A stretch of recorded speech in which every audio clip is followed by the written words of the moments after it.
Hello అండి. నమస్తే. మన దేశ రాజకీయాలలో కొంచెం భిన్నంగా కనిపించే రాజకీయాలు ఏమన్నా ఉన్నాయి అంటే తమిళనాడు రాజకీయాలు. 1983లో ఎన్టీ రామారావు గారు ఒక పార్టీని స్థాపించినప్పుడు 7 నెలల వ్యవధిలో తను సీఎం అయ్యాడు. టీడీపీ పార్టీ అధికారంలోకొచ్చింది అని చెప్పి మేము చెప్పుకుంటుంటే విన్నాం. దాని తర్వాత సినిమా ఇండస్ట్రీ నుంచి వచ్చి తమిళనాడులో ఈ పార్టీ పెట్టి 2 సంవత్సరాలయ్యింది. ఆ 2 సంవత్సరాలలో టీవీకే అధినేత విజయ్ పార్టీని స్థాపించడం అనేది అంత ఆషామాషా విషయం కాదు. అయితే విజయ్ కేంద్రం మీద నిప్పులు చెలరేగుతున్నాడు. ఈ మధ్యలో వచ్చిన 10 రోజులు కూడా కాలేదు.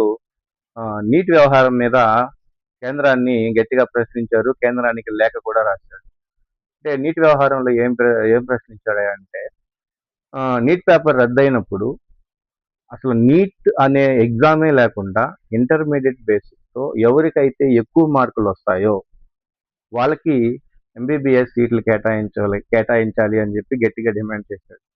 దాని తర్వాత ఇప్పుడు పెట్రోల్‌పై, డీజిల్‌పై రూ. 3 కేంద్రం పెంచడంతో దాని మీద ఆయన గట్టిగానే ఫైట్ చేస్తున్నాడు. కేంద్రాన్ని గట్టిగానే ప్రశ్నిస్తున్నాడు. అసలు ఏమని ప్రశ్నిస్తున్నాడో ఒకసారి చూద్దాం. కేంద్రంపై సీఎం విజయ్ ఫైర్. కేంద్రానికి లేఖ రాసిన విజయ్.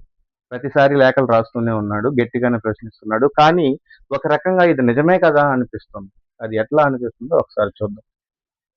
లీటర్ పెట్రోల్, డీజిల్‌పై కేంద్ర ప్రభుత్వం రూ. 3 పెంచడం ఏంటి?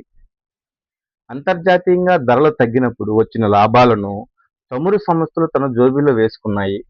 ఇప్పుడు ధరలు పెరుగుతున్నాయని నెపం చెప్తూ ఆ భారాన్ని మాత్రం ప్రజలపై వేస్తున్నారు. నిజమే కదా అండి. ఆ రోజు ఆదాయం వచ్చినప్పుడు చమురు కంపెనీ వాళ్ళు ఆ ధరలు తగ్గినప్పుడు జోబీలో వేసుకున్నారు కదా! మరి ఈరోజు ధరలు ఇలా పెంచడం ఏంటి అని చెప్పి కేంద్రాన్ని గట్టిగా అడిగాడు. లాభం జోబీలోకి, భారం ప్రజల మీదకా? ఈ రూ. 3 భారాన్ని చమురు సంస్థలే భరించాలి. అది కూడా పాయింటే. ఈ ఇప్పుడు భారం పడింది. చమురు కొంచెం డిమాండ్ అయింది. ఇంధనం డిమాండ్ అయింది. అప్పుడు ఎందుకు ఆ నష్టాన్ని ఏదో వాళ్ళే భరించుకోవచ్చు కదా! ప్రజల మీద నెట్టడం ఏంటి? అని చెప్పి కొంచెం గట్టిగానే యేసుకున్నాడు. పోతే 5 రాష్ట్రాల ఎన్నికలు ముగిసిన వెంటనే ఈ విధంగా ధరలు పెంచడం ఏమాత్రం సరైనది కాదు. ఇది కూడా గట్టి పాయింట్ అండి. ఎలక్షన్ జరిగేంత వరకు ఎలక్షన్ జరిగేంత వరకు రూ. 1 కూడా పెంచని కేంద్రం ఈరోజు ఎలక్షన్ అయిపోయిన తర్వాత ఇలా హఠాత్తుగా ఈ విధంగా ధరలు పెంచడం ఎంతవరకు సబబు?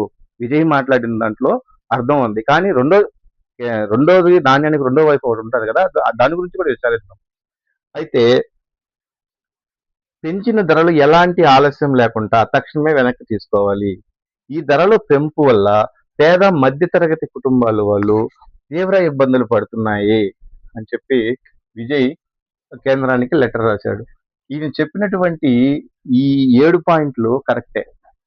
ప్రతి విషయం కూడా ఈ ధరల పెంపకం వల్ల పేద మధ్యతరగతి కుటుంబాలే తీవ్ర ఇబ్బందులు పడుతున్నాయే కానీ ఎప్పుడు కూడా ధనికులు ఇలాంటి పీఎంలు, సీఎంలు, మంత్రులు, ఎమ్మెల్యేలు ఏ రోజు కూడా ఇబ్బంది పడరు.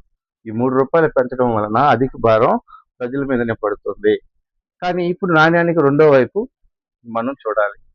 కేంద్ర పెద్దలతో ఇలా తగాదా పెట్టుకుంటే విజయ్ సీఎంగా తమిళనాడును నెట్టుకు రాగలడా? ఆల్రెడీ అప్పుల ఊబిలో పేరుకుపోయినటువంటి తమిళనాడు రాష్ట్రం ఈ విధంగా కేంద్ర పెద్దలతో తమిళనాడులో నెట్టుకు రాగలడా? ఇచ్చిన హామీలను నెరవేర్చగలడా? దీన్ని నాణ్యానికి రెండో వైపు నెట్టుకు రాగలడా? ఇలా ఏ పారిశ్రామిక రంగాన్నైనా అభివృద్ధి చేయగలడా? చాలా విషయాలు ఉన్నాయి. అలా అని చెప్పి తను మొదటి నుంచి బీజేపీ కేంద్రానికి కొంచెం యాంటీ బీజేపీ విధానాలే విజయ్‌కి ఉన్నాయి. కానీ కేంద్రంతో ఇలా వైర్ పెట్టుకుంటే కొంచెం ఇబ్బంది అని చెప్పి చాలామంది నిపుణులు చెప్తున్నారు. చూద్దాం తమిళనాడు రాజకీయాలు ఇంకా ఎంత ఆసక్తిగా ఉంటాయో. Thank you. కంటెంట్ నచ్చితే లైక్ చేయండి. ప్లీజ్ సబ్స్క్రైబ్ చేయండి. Thank you.